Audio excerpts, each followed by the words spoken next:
Thanks very much, and welcome back, Dan. Big main event coming up, big opponent. I wanted to start with something I asked Dustin as well. I mean, this is a fight that's been called very fan friendly. Do you get a little more excited for a matchup like this? Yeah, it's very easy to get excited when you're facing an opponent like Dustin Poirier. I know he's going to come to fight, and he's going to bring the exact same thing that I'm going to bring. We both look to finish and both look to put on a show. So, I as well as the fans, know why this is going to be a good one because we've never been in a boring fight in our lives. So I'm not expecting that to change come Saturday. And I mean, pandemic aside, does it seem like all of a sudden lightweight has a big opening? Tony Ferguson loses, Connor supposedly retired. This almost feels like if you get a win here, you could be slipping into that number one contender spot. Yeah, well, this is combat sports. The game can change so quickly, and I feel like the winner of this fight cements himself as the next guy the guy that's gonna step in. Should Khabib or Tony get injured, the guy that wins this fight is the guy that lines himself to step in for the title shot. And then something kind of hit me, and is that this is such a big, important fight for your career, obviously, and it's happening not in the best circumstances with the pandemic going on. So, how did that impact you coming into this in terms of your training? And did you get the camp that you really wanted? Well, you can look at other fighters capitalizing on this opportunity. You can look at Gilbert Burns, the guys that stay ready, the guys that stay committed, and the guys that want to fight are the ones that are getting fights and the ones that are progressing their career. So I feel like I'm in exactly the same position. I'm here. I'm gonna set myself up with a title shot because I can capitalize on the opportunity because I stayed motivated when all through this pandemic, all through lockdown, through borders getting shut. I stayed training, I stayed hungry, I stayed fit, and I stayed ready so that I could make the most of this opportunity. I can live with the UFC telling me that they can't get me. I can live with them saying the fight's off because you can't get a visa. I can't live with them coming to me with a fight, them coming to me saying, "Do you want to fight Dustin Poirier?" And I can't accept it because I took my foot off the gas um, because of some kind of lockdown or quarantine. So I'm coming into this fight motivated and ready. And I was going to ask you about Gilbert Burns because you actually have a win over him. So, what are your thoughts on that matchup and him fighting for the welterweight title? Yeah, he was an incredible fighter. He had an incredible skill set when we fought. It's just the nature of the game. Anything can happen inside of that octagon. So I'm happy for him. His success he's found in his career, his success at welterweight, and him challenging for the title. I wish him nothing but success. And last one for me, obviously, with Justin getting past Tony and getting that huge win there, he's got the date with Khabib. Who do you see coming out on top in that fight? How do you see it going? I see that as a challenging fight for Khabib. Honestly, it's a 50-50 in my opinion. Um, if you're gonna design a fighter to give Khabib trouble, it's gonna be a strong defensive wrestler with great cardio and heavy hands, and that is Justin Gaethje's skill set. So that's a 50-50 matchup, and I guess it'll be the toughest test of Khabib's career. And obviously, you'll be happy to fight either one after that. Yeah, definitely happy. I feel like stylistically, me and Gagey match up well. Two strikers, someone that's going to stand in and trade with me. That's exciting, but it's also exciting to be the one that takes the O of Khabib. That'll be a huge feather in your cap for your career and kind of cements you um, as one of the best in the world. Well, obviously, a big fight this weekend. First, best of luck come Saturday. Thank you very much. Our next question is from Julian with Independent Media. Kia ora, Dan. How are you, sir? Yeah, kia ora, how you going? Good, thank you. Just a quick question, man. Obviously, we know the Super Rugby's kicked off. Fans are in the stadium. It's quite awesome. New Zealand taking the lead in terms of fans getting in the park. How excited is it for you to know that you're representing, along with another elite group of athletes in terms of the rugby players, and you're representing the New Zealand flag also on this big stage with the UFC? You can definitely feel, the people in New Zealand getting excited about it and hyped about it, having sport shut down for so long and the future was so uncertain and so unclear. But to have it all turn around so quickly and be able to travel to the US and compete is a lot of motivation for a lot of people and to to see everything getting back on track makes a lot of people motivated that they can get back on and find a bit of normality in their life. And just tell me, obviously you're based in Auckland, are you a Blues boy? The guys have been doing quite well so far in the Aotearoa competition. Yeah. No, I'm Auckland born and bred, so I'm blues by default, huh? God bless, man. Thank you so much for your time, eh? Thank you.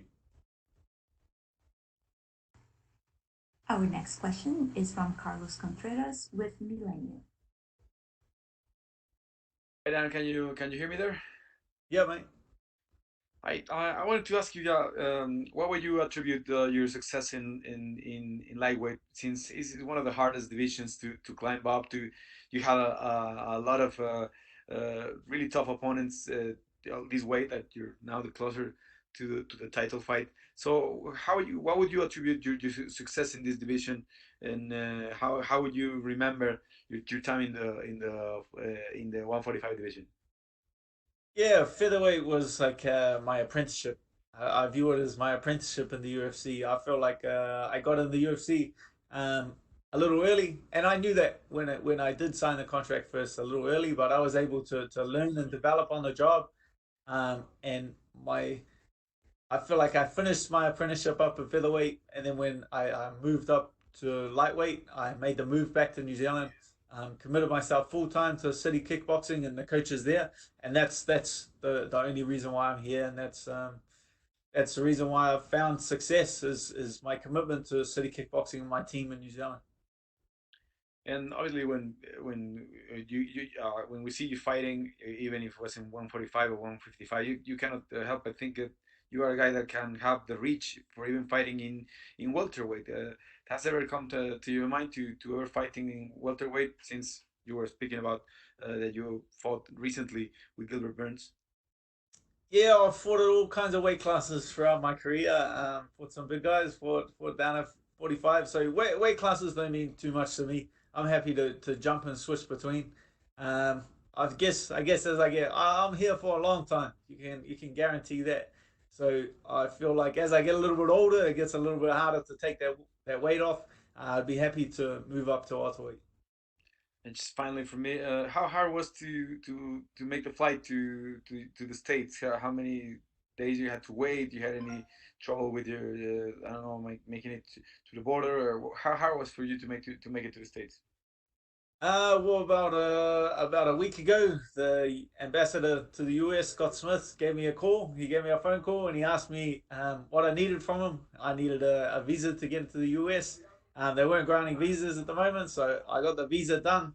Um, he got it to me the very next day. So thank you, Scott Smith, the US ambassador for New Zealand. All right, thank you then. Our next question is from Zion Dale with TVNZ. Good, bro. How are you? Yeah, good luck. Just I guess we caught up with you before you left, but how's it been to finally be there, and how was the travel, and like, yeah, how you feeling basically? Oh, but to be honest, it was pretty weird coming through the airport, having the gate shut when we arrived. There was only like two flights leaving, and once they opened the gate, we walked right through security because there was not a lot of people. So it was the fastest I've ever gone through security. And then it was pretty crazy when we were landing down in LA. Everyone was putting their gloves on and putting their masks on. It was kind of everyone was getting ready for battle. You know what I mean? And then we're walking around the airport. Everything was closed in Auckland. All the shops. Everything was closed in LAX. All the shops as well. So it was a little bit eerie. But then once we arrived in Vegas, they were a little more relaxed at the airport. But the UFC has done a great job of keeping everything under control. Coronavirus tested us on arrival, kept us all isolated from everyone else. So I'm very happy with the precautions that they've been taking. Does it feel quite surreal to be there, to be able to in a fight week that in the times that we're in at the moment? Very, very surreal because it was completely all up in the air, but it's just crazy that I had this in my mind the entire time. I was like, the UFC is going to make this happen. Somebody's going to make this happen.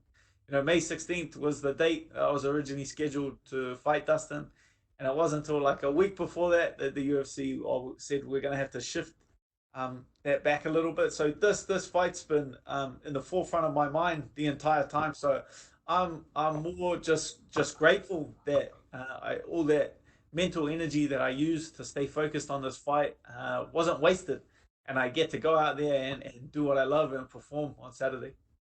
And to finally get the fight now, and have a time frame for it to be set. Do you feel that now that you're in the States, you're in the zone and you're in a good rhythm now to go out and put your best foot forward? Yeah, like funny, fighting is a funny thing. You can get in that mode a little too early. We still got a couple of days. We got to wake up. We got weigh-ins. We got all this stuff we got to take care of before it's time to fight. Um, that mindset can shift in a split second. That mindset, I've seen it shift in other fighters walking out. I've seen it shift when they walk in the cage. I've seen them lose it or it switch off. So that's just something that you have to bank on that you got. That's something you either got or you don't got. And I know from experience, I've been in there many times before that's something that I don't need to prepare. If someone tries to Yeah. punch me in the head, I'm game. 100%. And just finally for me, you said that this fight has been in the forefront of your mind. For you, how big of an opportunity is this fight? And like for you now, how big is it to get it? Yeah, well, it's the biggest opportunity of my career, my way to put myself in line for a title shot. Like with the win here, it sets me in line. Is the guy that takes on the winner of Khabib versus KG. So that's a very exciting opportunity, and that my life's goal is to be world champion, and I'm that close to it. Kia ora, bro. All the best for the weekend. Thanks, bro. Our next question is from Christopher with New Zealand Herald. G'day, Dan. I See. saw you had a bit of trouble with the old throat swab. Did they actually manage to get a corona test on you? Oh, they did. Well, I think Mike was the only one that didn't gag, so I'm not sure. Maybe they're failing the test. I'm not too sure. Oh, good man. And there's been so much talk about this fight being, I guess, the number one contenders fight in a sense. Does the loser just become a gatekeeper, or how do you see that? Nah, people people put too much stock. Like, this is fighting, anything can happen. I don't think it's that big of a setback. Like, that's why for me, this fight especially is a win-win situation. Dustin's the one in the hard spot. He's in the win-lose situation. Like, with a win, he doesn't gain that much from it, and with a loss, he slides outside. He slides down the rankings. With me, I put myself in a great opportunity with a win, but with a loss, I don't think I moved that far down. I go back, I beat up Charles Oliveira or someone like that, and then I make my way back into the top five. So win-win opportunity from where I'm sitting. Sweet, man. And the flight over, were there many people on the plane? And how was not just yourself, but the City Kickboxing boys settled in now that you're over there? Yeah, that's the funny thing. The plane was actually packed coming over. There was like not a spare seat left on the plane. It was going through LA and heading to Europe. So I guess there's just a lot of people, a lot of European people that were stuck in New Zealand, or a lot of travelers that have been waiting for the opportunity to make their way back home. So that was this being one of the first flights out of the country. I think it was packed to the rafters. Sweet, bro. Good skill for the weekend, eh? Thank you. Our next question is from Danny Segura with MMA Junkie. Hey Dan, just a couple of questions. Obviously you've been on people's radars for quite some time, but it feels like you turned a corner really after your Edson Barboza fight. I wonder if you agree, and also any takeaways from that defeat, and what kind of, do you think that defeat sparked something in you that allowed you to sort of turn that corner? Yes and no. Like, yes and no. It's just the nature of the sport. I was clipped early in that round, and it was kind of just all downhill from there. People read a lot into that fight, but it's just he caught me off a good shot, and if you've ever been caught off a good shot before, you get a flash of white, your ears ring like crazy, and you're set on autopilot for a while. I was standing there on autopilot, took my legs out from under me, I go back to my corner, and I come back online when I was back in the corner, and I was like, all right, we're back online. And I looked down, and I was like, oh well, shit, I got no legs. Uh, Guess we're gonna have to change things up a bit. So it was just a bit of change of tact, but it was so to me it wasn't that big of a deal, but to everyone else, like they made a big deal, like saying that you're gonna quit, are you gonna be done? Like that's one ass whooping. I had many ass whoopings in my life, inside and outside of the cage. Like you realize once you had a couple ass whoopings, you realize that you're not made of glass, and you don't get smashed into a million pieces, and it's not that big of a deal, and you can get back on track. And so, but it also did motivate me because I had a bit of a chip on my shoulder and a bit of something to prove after that because so many people were doubting me. Mhm. And obviously, you just mentioned how like you're no stranger to wars and getting into these crazy fights. And recently, we've seen a lot of sort of criticism surrounding, perhaps in MMA we should see the towel get thrown in there more often, and maybe referees or cornermen stepping in and stopping fights. As a young guy, like, how, would you see that? And I guess what are your thoughts on sort of this trend? Do you think MMA maybe does have a little bit of an issue and should maybe be a little bit more like boxing and throwing the towel a little bit more often? Well, boxing's like an entirely different situation. Boxing, there's nowhere to go. There's nowhere to change. Like MMA is really not that difficult to quit. Like there is guys like me can see it from a mile away. Like a guy starts getting beat up, he shoots for a takedown and like gives up his neck and gives up a guillotine. Like that's not that hard, and he can finish. He leaves out of there with his pride, and he can say, "Oh man, I got caught in a submission. Things happen." Like it's not that difficult to quit. Like if we go back to the Barboza fight, like the ref asking you if you want to continue, the doctor's coming in and putting lights in your eyes. Like it's not that difficult. When the doctor puts the light in your eyes to check, all you have to do, he goes, look at the follow the light, and the light goes like this, and you follow it with your eyes. All you have to do is look dead ahead, and no one's gonna know you quit. Like there's so many ways that you can look for a way out. So I don't know. I don't know. I think we've already got like pretty well trained referees, doctors, cornermen. There are many different ways that a fight can be stopped. Yeah, and we know your style. You like to use a lot of range, and obviously this is going to be in a smaller cage. Wondering if you did any adjustments in the camp to sort of get acclimated to that. Just speeds things up a bit. Like I like it benefits both of us and it negatively impacts both of us. I like to set a lot of traps for my opponents with my striking. So a smaller cage means that those traps are easier to set up. Um, doesn't I'm sure he'll want to push me against the cage at some point. So that'll make it easier too. So it benefits both of us and negatively impacts both of us. Yeah, for sure. Lastly, I know you've been playing Warzone. Any dubs? How's your Warzone skills going? The internet connection's a bit laggy here, so I'm getting my ass whooped. He's shaking his head. All right, man. Best of luck. Looking forward to the fight.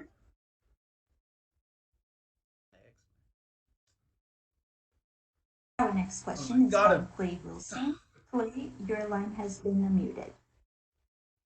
Dan, how are you, mate? Yeah, good. Hey, you've spoken about the trip over with the airports and COVID testing and things like that. I just wondered what's jumped out at you the most about the last few days that's been different to what a normal fight week would look like.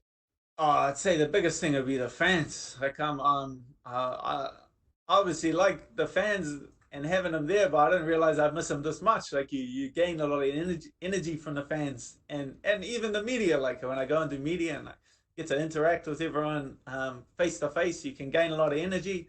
Open workouts, having the fans there cheering you on, supporting, it's something to look forward to, and you look forward to having them all cheering at weigh-ins, having them all cheering at the fight. So that'll be the biggest thing. The just the interaction with the people.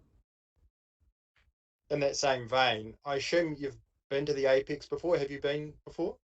No, I've been in Vegas since it's been built, but I actually haven't been. I haven't been to the Apex myself yet. So I'm going.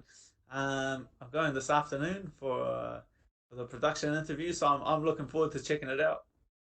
Yeah, so you're going to get a chance to familiarize yourself with the cage and the surroundings and that sort of thing. Yeah, I'll have a look around. I don't put too much into that. Planning it out. I've had my ass whooped in my own gym before, and that's I train in there every day. So it doesn't really matter too much where I fight. It'll just come down to the day. I know you guys at CKB like to adopt sort of mentalities for different fights, and your last fight here in Auckland was a sort of defend the land type mentality. Do you have a specific one for this fight? Have some fun. Have some fun. Relax. Go out there and perform. That was a lot of pressure. That was a high pressure situation. 10,000 people of your countrymen, sold out arena. They're chanting your name like that. That was a shit ton of pressure. And then after that fight, I was like, I can't wait to go to someone else's hometown and that pressure be lifted. And so this is kind of like that. This is going out there and there being no crowd at all. Just a handful of UFC staff there watching. So I feel like I'm going polar opposites from the most high pressure situation you could go to all of that pressure being lifted, so I can really just go out there and showcase my skill to the best of my ability. And just finally, I just wondered whether your sort of limited preparation or slightly different preparation, whether yourself working with Eugene and your other coaches, whether you'd switched up your preparation fight week wise. I know you're not doing a lot, but have you switched up anything that you would normally do in terms of your actual prep for the fight? No, not much has changed this week. We come in a little later. Usually I get in Sunday, but I came in Tuesday this time. But I've got used to it already. I've already acclimated. I feel great today. I'm looking forward to going and having my last workout with Eugene this afternoon. So no, I don't think it's changed too much, and I feel just as prepared as I usually would. Cool, mate. All the best for the fight. Thank you. Our next question is from Stephen Morocco. Stephen, your line has been unmuted.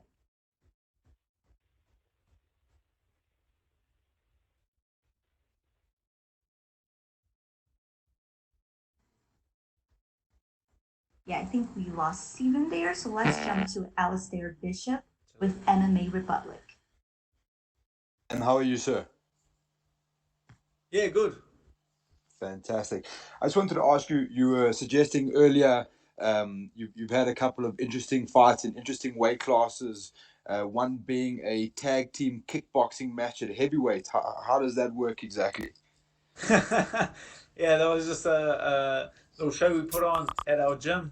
Yeah, that was just a bit of fun on a Saturday night. We used to do events at our gym, and we would. This is my old gym, not City Kickboxing. I will. Bit more Wild West style back in the day. We would just stack all the mats on crates, and then make a ring in the middle, and then people would just crowd around the crates, and they would be the ring rope. So if you went to fall out of the ring, all the people would just chuck you back into the middle. You could tag whenever you wanted, so you just go out, try to take the other guy's head off, and then you could just come back and tag your mate in. So it's just I guess it's just how we have fun in New Zealand. The next question was about your weight. That was listed. It seems 85 kilos is quite comfortably your walk around weight. So what's involved with your weight cut to get down to lightweight? Oh, that's me having a little bit of fun. That's me having a little bit of fun on at other people's expense. I definitely don't walk around at 85 kilos. Like I can tell you that much. I was holding a weight. I'll give away the secret. I was holding a weight when I was on the scales. The secret's out now. I also want to ask. I see your flight coming in. Obviously, from South Africa, we know our athletes have to deal with some pretty crazy time zones, as you're well aware. What is your theory? I know a lot of fighters have different theories as opposed to either arrive really early or arrive really close to fight night. So was there a theory in this one to get in as late as possible, or was it just kind of with the corona stuff, you just had to go when you could? I've come through LA for fights, a bunch of times, and I fought in Vegas a few times. Been here to support my teammates. So the trip to Vegas is one of the easier ones from Auckland. It's just 12 hours overnight to LA. I sleep like crazy on the plane. I think I slept 10 of the 12 hours. Then I get on another plane another hour to Vegas. So for me, I don't really skip a beat. So anything on the West Coast is pretty easy to deal with. Okay, awesome. And just in terms of New Zealand, South Africa, for example, is still quite hardly hit with the COVID, and the professional fighters are starting to train. What was the vibe like in the pro gyms during the COVID? Obviously, we know New Zealand was very proactive and seemed to deal with the virus quite concisely. So what was the vibe like in the gyms when you could train? Oh, it was incredible. Like we went into full lockdown, so our gyms were closed. City kickboxing was closed for 6 weeks. So 6 weeks all up, we missed out on having all our training partners and our usual routine. So it really made us appreciate it and miss it because for the last few years, it's kind of something that we've taken for granted. We knew training was on, so you can't get that excited about it. But once you take a 6 week break from something you love, and it makes you really appreciate it. So everyone came back came back with a vengeance. I remember, probably my number one training partner, BJ Bland. I had a bit of a game plan coming into the first sparring session back, but I touched gloves. He blew me in the nose, and then we just tried to take each other's heads off. So we just let all that aggression out, let it get back to normal, and then. But it's come right. It's come right. I got my timing back pretty quick. Fantastic. And what was that like having a name like Dustin Poirier hang over you in this time? Um, did you find motivation come easy dealing with all of this stuff, knowing that Dustin Poirier was on the horizon? Yeah, like that's someone you can't take lightly. So it was very easy to stay motivated throughout the lockdown. I never took my foot off the pedal. It was, when we went into it's called like level 4 lockdown in New Zealand. You have to stay in your house. Everything's shut. You can only go to the supermarket. Having that fight, being dangled in front of you made it very easy to get out of bed. Made it very easy, under a very difficult time to be motivated. I found it very easy to stay on track. Awesome.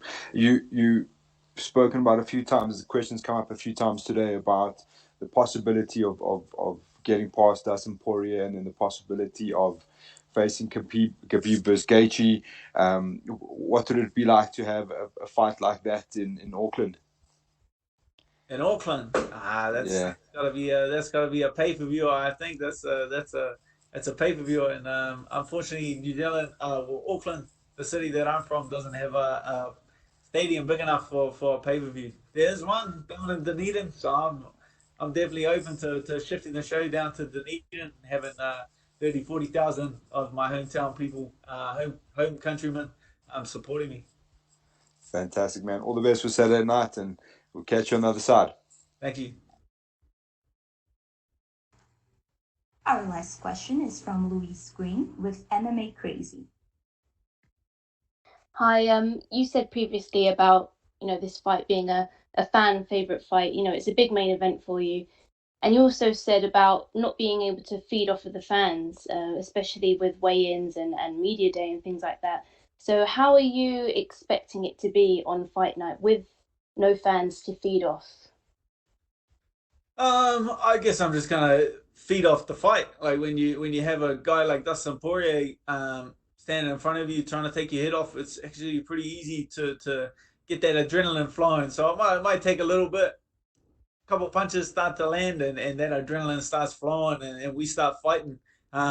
That's the time that you forget the crowd's even there. Once that initial couple of exchanges get made, and you get put on high alert, and you really have to focus, you forget the crowd's even there. You forget the referee, the judges are even there, and you just get concentrated solely on the contest and solely on fighting. So I'm expecting that. I'm taking it as it comes until we touch gloves and until we start mixing it up, and then I'm just gonna enjoy the fight and be focused on the fight and let it play out.